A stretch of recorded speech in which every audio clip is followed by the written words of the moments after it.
School में junk होगा बंद, क्योंकि महाराष्ट्र एफडीए की बैक टू बैक कार्रवाइयों में से एक बड़ी कार्रवाई ये है कि उन्होंने उस नियम को जो कि 2020 में बन चुका था सख्ती से लागू कर दिया है महाराष्ट्र के सभी स्कूलों के लिए कि ना तो उनमें किसी प्रकार की कोई जंक की बिक्री होगी, कोल्ड ड्रिंक, चिप्स या फिर जो हैंडमेड जंक्स की भाई आप आलू बड़ा बेच रहे हो कि एक ब्रेड पकोड़ा बेच रहे हो या वड़ा पाव बेच रहे हो, ये सारी चीज़ें नहीं होंगी। पौष्टिक खाना रखना होगा, उसके अपने नियम कायदे कानून, एक बड़ी सी फहरिस्त और साथ में ये भी कि स्कूल के बाहर का भी एक दायरा है जहां पर ये चीज़ें नहीं बिक सकती हैं। लेकिन हम बात कह रहे हैं कि जब ये कानून पूरे देश के लिए बना है और 2020 से मौजूद है तो सिर्फ महाराष्ट्र में क्यों इसका इम्प्लीमेंटेशन बाकी जगह क्यों नहीं। ब्रेक से पहले इस पर काफ़ी चर्चा हुई। ज्योति जी और मैम दोनों हमारे साथ बने हुए हैं। शिखा जी, ज्योति मैम, ठीक है, एक तो ये हिस्सा हो गया इस पूरी बातचीत का कि आप अपने स्कूल किचन्स को वहाँ से जंक हटाएं, आसपास से जंक हटाएं, जंक का सप्लाई रोकें, ये तो एक बात हुई। लेकिन बच्चा उसके बाहर भी तो जाएगा, 50 मीटर के आगे निकल के खा लेगा, घर पे खा लेगा, कहीं और खा लेगा। इम्पॉर्टेंट ये नहीं कि अब बहुत हाई टाइम है कि हम अपने कैरिकुलम में ये जो पूरा फूड वाला पार्ट है और इसका इम्पैक्ट जो हमारे ऊपर है जंक फूड का, उसको शामिल करें और इस तरीके से शामिल करें कि बच्चों में वो अवेयरनेस शुरुआत से आए, नहीं तो बहुत बड़े कॉन्सिक्वेंसेस मुझे लगता है हिंदुस्तान को भुगतने पड़ेंगे।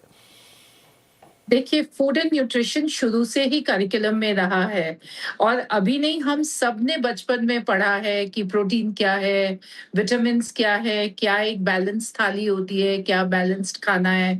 सो स्कूल करिकुलम का ये पार्ट है ही है, बट इसको सिर्फ एक किताब में ना रख के प्रोजेक्ट बेस्ड लर्निंग पे लेके आना होगा ताकि बच्चे खुद का मेन्यू डिजाइन कर सके, खुद उनको अपनी कैलोरिक वैल्यूज को कैलकुलेट करना आना चाहिए। और एक इसके अगर हम एसडीजी गोल्स भी देखते हैं तो उसमें भी food, hunger, everything is a part of the SDG goals also.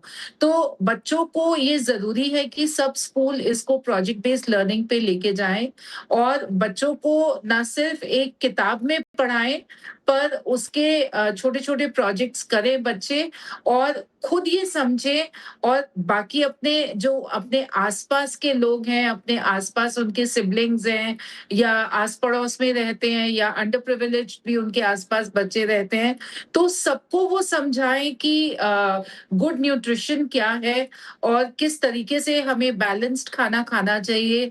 आगे जाके वो हमें कैसे मदद करेगा। आज अगर हम अपनी बॉडी में कुछ भी अंदर डालते हैं, कल को वो जब हम व्हेन वी बिकम ओल्ड तो कैसे वो हमको इफेक्ट करेगा, हमारे फूड हैबिट्स कैसे इफेक्ट करेंगे, ये सब हमें स्कूल्स को बच्चों को सिखाना चाहिए। बच्चे जब हमारे पास आते हैं तो वो सिर्फ 3 साल के होते हैं और जब वो हमारे पास से जाते हैं तो वो ऑलमोस्ट 18 साल के हो गए होते हैं। जितना उनका कैरेक्टर बिल्डिंग होता है या उनकी हैबिट्स बिल्डिंग होती है, वो सब इसी वक्त में होती है जब वो स्कूल आ रहे होते हैं। कॉलेज जाके उनकी उतनी हैबिट्स जो हैं वो चेंज नहीं होती। तो सभी स्कूल्स को आगे बढ़ के ये करना होगा। अभी शिखा मैम ने बोला कि वर्कशॉप्स ऑर्गेनाइज करनी होंगी। हम लोग वर्कशॉप्स भी ऑर्गेनाइज करते हैं, बच्चों के लिए भी, पेरेंट्स के लिए भी, पर वो शायद उतना इनफ नहीं है जब तक कि वो उनका पूरा लाइफस्टाइल दिनचर्या नहीं बनेगी। राइट, दिनचर्या बननी चाहिए बच्चों की। राइट।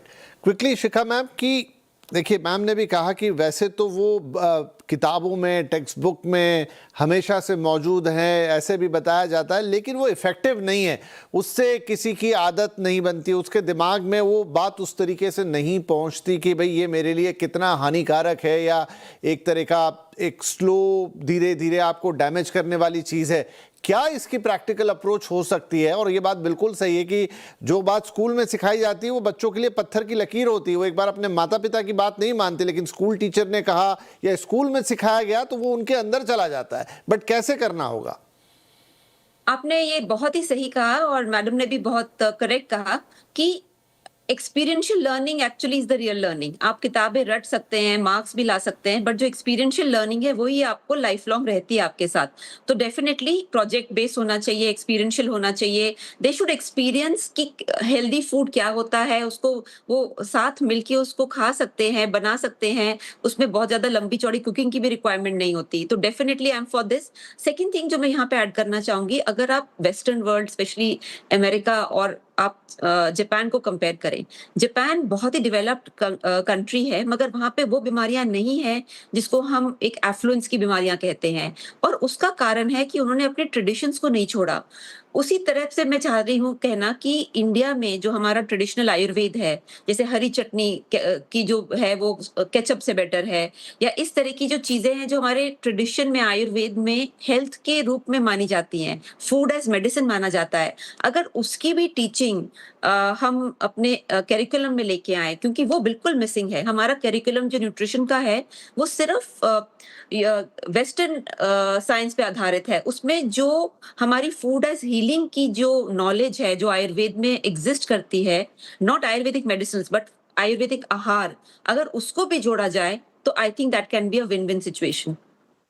कुल तो बच्चों को कुल मिला के ये अंडरस्टैंडिंग देनी है कि एक अच्छा आहार क्या होता है, और अलग अलग उसका कोई सम्यक आहार बोलता है, कोई कुछ बोलता है, लेकिन एक प्रॉपर बैलेंस डाइट क्या होती है और जंक खाने के नुकसान क्या हैं और कितने ज़्यादा हैं, ये बताने का तो हाई टाइम आ गया है। शायद कोशिश करेंगे, अलग अलग तरीके अपनाएंगे तो धीरे धीरे वो परफेक्ट तरीका भी हाथ में आ जाएगा कि कैसे आप बच्चों को उस लेवल पे जागरूक कर सकते हैं। क्योंकि भारत में जिस तरीके से लाइफस्टाइल डिजीज़ अपना घर बना रहे हैं, कैंसर अपना घर बना रहा है, और इन सब की उत्पत्ति कहाँ से हो रही है?